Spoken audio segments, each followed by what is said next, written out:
अस्सलाम वालेकुम वरहमतुल्लाहि वबरकातुह। दोस्तों, मैं मौलाना Mansoor Jamkhed Riyansh multi trade private limited में अल्हम्दुलिल्लाह 2 साल से काम कर रहा हूँ।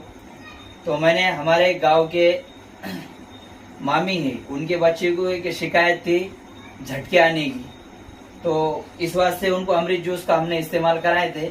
तो जब से अमृत जूस का उन्होंने इस्तेमाल कराए तो उसके बाद से लेके अभी तक कोई उनके बच्चे को झटका आया नहीं। अब हम पेशेंट की ज़बानी सुनते हैं, बच्चे की माँ से सुनते हैं कि दवा चालू कराने से पहले, अमृत जूस चालू कराने से पहले इनको क्या बीमारी थी और अमृत जूस चालू कराने के बाद इनको क्या फर्क हुआ, और उससे पहले इन लोगों ने कितने लाख रुपए दवा खाने में डाले, हम उनके ज़बानी सुनते हैं। तो मामी, आप बताएंगे कि आपके बच्चे को क्या तकलीफ थी? सर्वप्रथम मी माझं सांगते. माझं नाव विजया कोंडीराम घोडके, राहणार मी जामखेड. मी एक अंगणवाडी हेल्पर आपलं सेविका आहे. तर माझी मुलगी जन्मताच डॉक्टरने सांगितलं की ती मतिमंद आहे.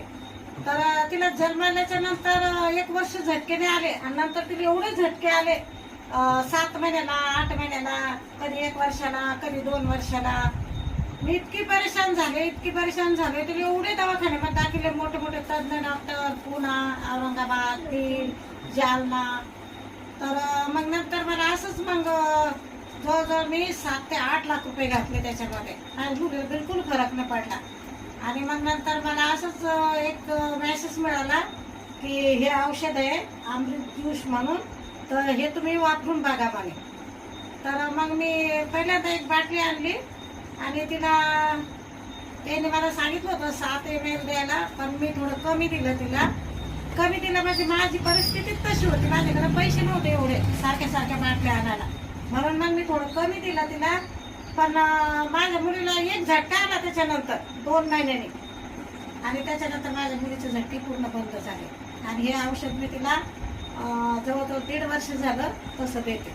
आणि अजून पण तिला देणार, मी भरपूर देणार. माझ्या मुलीची एवढी प्रगती झाली. माझी मुलगी वेळेवर जेवते, आता स्वच्छ राहते, स्वतःला तिला सगळं कळतं, भाज्या कळतं, सगळं कळतं तिला. पहिला तिला काहीच कळत नव्हतं. आणि विशेष म्हणजे आता ती हे अक्षर पण काढते. डॉक्टर लोकांनी सांगितलं मतिमंद, पण मतिमंद नव्हती ती, गतिमंद होती. पण या औषधाने एवढी सुधारणा झाली माझ्या मुलीची की मला तरी वाटतं की असं जर काही पेशंट असतील त्यांनी हे औषध घ्यायला काहीच हरकत नाहीये. दवाखान्यामध्ये भरपूर पैसे घालतो, इथं तर एवढे पैसे घालायची वेळ पण येणार नाही. माझ्या मुलीची आता